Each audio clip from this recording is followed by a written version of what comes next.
ಗಣೇಶ ವಿಸರ್ಜನೆ ಮೆರವಣಿಗೆ ವೇಳೆ ಹಿಂದೂ ಬಾಂಧವರಿಗೆ ಸಿಹಿ ಪಾನಕ ವಿತರಿಸಿ ಭಾವೈಕ್ಯತೆ ಸಂದೇಶ ಸಾರಿದ ಮುಸ್ಲಿಮರು. ಅದು ಎಲ್ಲಿ ಅಂತೀರಾ? ಈ ಸ್ಟೋರಿ ನೋಡಿ. ದಾವಣಗೆರೆಯಲ್ಲಿ ಸದ್ಯ ಎರಡು ಕೋಮಿನ ನಡುವೆ ಗಲಾಟೆಯದ್ದೇ ಮಾತು. ಗಣೇಶ ವಿಸರ್ಜನಾ ಮೆರವಣಿಗೆಯ ಮೇಲೆ ಅನ್ಯ ಕೋಮಿನ ಕಿಡಿಗೇಡಿಗಳು ಕಲ್ಲು ತೂರಾಟ ನಡೆಸಿದ್ದಕ್ಕೆ ದಾವಣಗೆರೆಯ ಅರಳಿಮರ ವೃತ್ತ ಕೆಲ ಕಾಲ ಬೂದಿ ಮುಚ್ಚಿದ ಕೆಂಡದಂತಿತ್ತು. ಆದರೆ ಇದೀಗ ಪೊಲೀಸರು ಪರಿಸ್ಥಿತಿ ತಿಳಿಗೊಳಿಸಿದ್ದು ದಾವಣಗೆರೆ ಶಾಂತಿಯುತವಾಗಿದೆ. ಕಲ್ಲು ತೂರಾಟ ಪ್ರಕರಣದ ನಡುವೆ ದಾವಣಗೆರೆ ಜಿಲ್ಲೆಯ ಜಗಳೂರಿನಲ್ಲಿ ಮುಸ್ಲಿಂ ಸಮುದಾಯದ ಯುವಕರು ಭಾವೈಕ್ಯತೆ ಮೆರೆದಿದ್ದಾರೆ. ಜಗಳೂರು ಪಟ್ಟಣದಲ್ಲಿ ಬಾಲ್ಯ ಗಣಪತಿ ಉತ್ಸವ ಸಮಿತಿ ವತಿಯಿಂದ ಪ್ರತಿಷ್ಠಾಪನೆ ಮಾಡಿದ್ದ ಗಣೇಶನನ್ನು ನಿನ್ನೆ ಶನಿವಾರ ಸಂಜೆ ವಿಸರ್ಜನೆ ಮಾಡಲು ಮೆರವಣಿಗೆ ಹಮ್ಮಿಕೊಂಡಿದ್ದರು. ಈ ವೇಳೆ ಗಣೇಶ ವಿಸರ್ಜನಾ ಮೆರವಣಿಗೆ ಆರಂಭ ಆಗಿ ಬರುತ್ತಿದ್ದಂತೆ ಮುಸ್ಲಿಂ ಸಮುದಾಯದ ಯುವಕರು ಮೆರವಣಿಗೆಯಲ್ಲಿ ಪಾಲ್ಗೊಂಡಿದ್ದ ಹಿಂದೂ ಸಮುದಾಯದ ಬಾಂಧವರಿಗೆ ಸಿಹಿ ಪಾನಕ ವಿತರಣೆ ಮಾಡಿ ಹಿಂದೂ ಮುಸ್ಲಿಮರ ಭಾವೈಕ್ಯತೆ ಎಂಬ ನಾವೆಲ್ಲರೂ ಒಂದಾಗಿದ್ದೇವೆ ಎಂಬ ಸಮಾಜಕ್ಕೆ ಉತ್ತಮ ಸಂದೇಶ ರವಾನಿಸಿದ್ರು.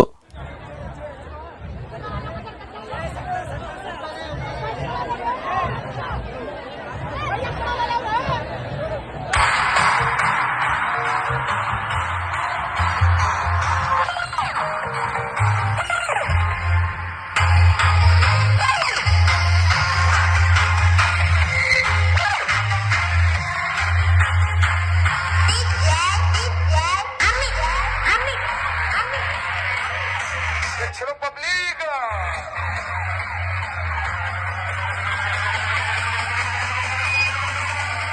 हरियाणा इसे बोलते जरूर का राजा।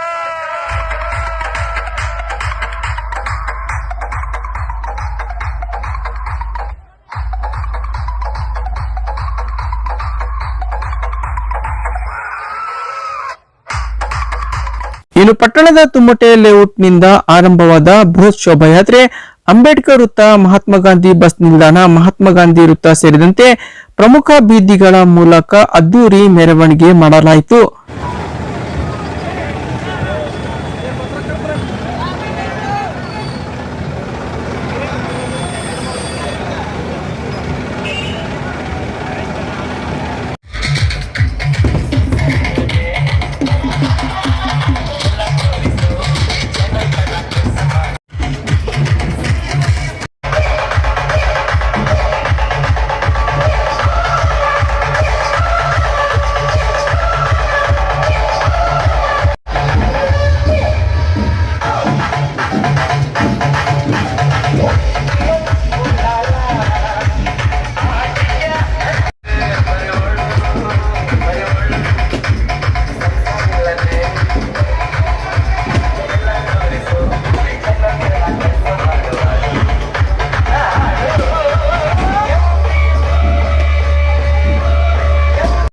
ಇದೇ ವೇಳೆ ಮಹಾತ್ಮ ಗಾಂಧಿ ವೃತ್ತದ ಬಳಿ ಮೆರವಣಿಗೆ ಸಂದರ್ಭದಲ್ಲಿ ವರುಣನ ಆಗಮನದಿಂದ ಕೆಲವರು ದಿಕ್ಕಾಪಾಲಾಗಿ ಓಡಿ ಮರೆಗೆ ನಿಂತರೆ, ಇನ್ನು ಕೆಲವರು ಮಳೆಯನ್ನೇ ಲೆಕ್ಕಿಸದೆ ಡಿಜೆಗೆ ಮಳೆಯಲ್ಲೇ ಕುಣಿದು ಕುಪ್ಪಳಿಸಿದ್ರು.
ಒಟ್ನಲ್ಲಿ ಶಾಂತಿ ಸೌಹಾರ್ದತೆಯ ಸಂಕೇತವಾಗಿ ಹಿಂದೂ ಮತ್ತು ಮುಸ್ಲಿಂ ಬಾಂಧವರು ಸೇರಿ ಗಣೇಶ ವಿಸರ್ಜನೆಯ ಬೃಹತ್ ಶೋಭಾಯಾತ್ರೆ ಸಾಕ್ಷಿಯಾಗಿದೆ.